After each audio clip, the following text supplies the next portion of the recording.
Hey everyone, Too Elusive here. In today's video, I would like to explore the reasons why the upcoming Sonic title, Sonic Frontiers, that is coming out in November 8th, should surpass the previous Sonic games. So without further ado, let's get started. This first reason is not a high priority, but it's worth mentioning. It's about time that we got a game that finally surpasses Sonic 3 and Knuckles as being the best Sonic game of all time. Now, just to make sure people don't get the wrong idea, Sonic has had some pretty solid releases over the years, my personal favorite being Sonic Unleashed.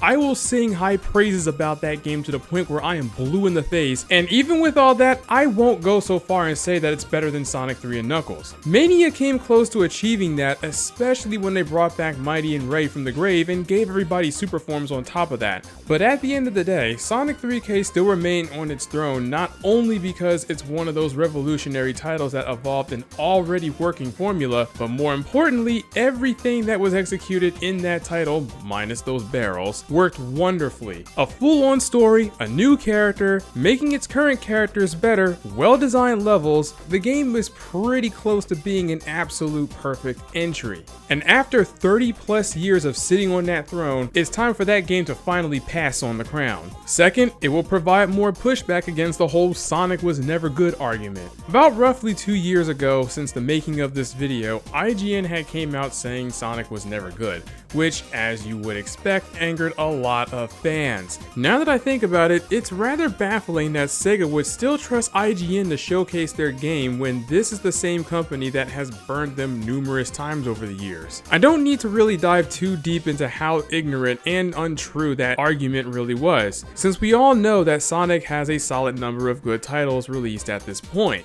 However, if we were to look at Sonic's situation from the perspective of someone who has never played a Sonic game or knew nothing about the franchise beforehand, and their first experiences were Sonic Lost World and Forces, both which were at best mediocre titles, I can see why someone would feel compelled to make that argument. Still pretty ignorant since the individual neglected Sonic's history before even saying it, but I trust that you get my point. With Frontiers being a fresh new game that ended up succeeding would serve as a final nail to that coffin and possibly bury the argument for good, or have the opposite effect if it fails. This is another reason why the game must be good. Third, the game should mimic the success of other media. As we all know, Sonic has been handled pretty well in all forms of other media when we take a look at how the current IDW comics are widely praised, 2 record-breaking successes with both of his movies, and while Sonic Boom left a bad stain on his reputation during the Wii U era, the animated series did the exact opposite.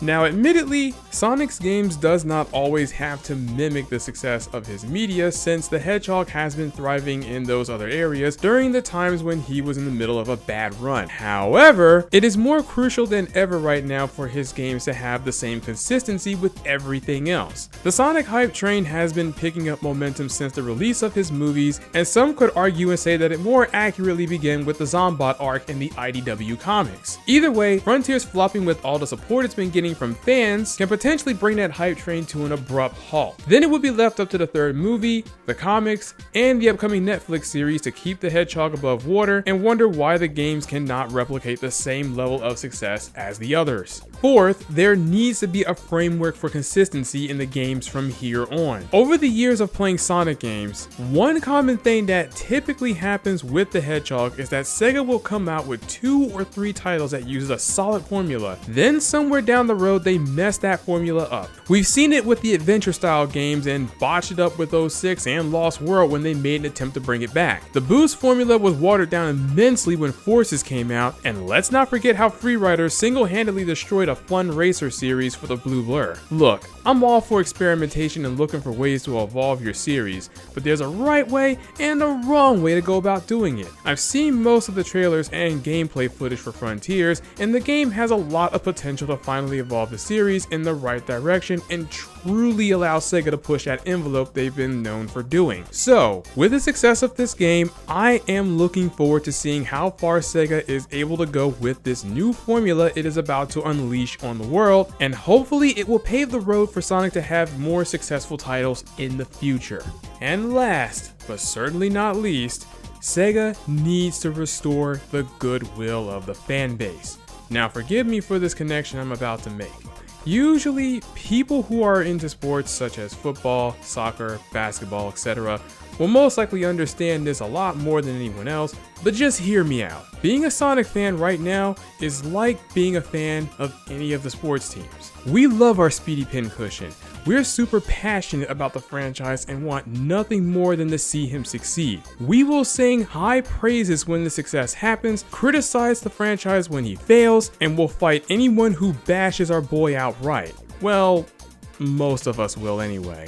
Right now, with myself included, the fans are tired of how Sega has been treating our boy. Sega knows that Sonic deserves better and is in need of an actual win this time around when it comes to the video games. So I will say this right now that if Sega somehow manages to flop with this title, my faith in the company's ability to make great games will be demolished for good. One can only be burned so many times before they finally throw in the towel and walk away, which is a shame because I genuinely love this franchise. Both Sonic and Mega Man got me into gaming, and you can imagine how excited I was to see that Mega Man has been coming back from the grave after all these years, and I want to see the same treatment from my boy who has not been looking so hot as far as the games go. So, with all that being said, I am really hoping that this game turns out to be an amazing title. Sega seems to be confident enough to not delay it any further, and from what other people have been saying, at least those who did get a chance to play the demo, they have claimed that they're rather impressed with what they've played so far. Either way, I am willing to give Sega the benefit of the doubt with this one, but know that my faith in the company is very thin.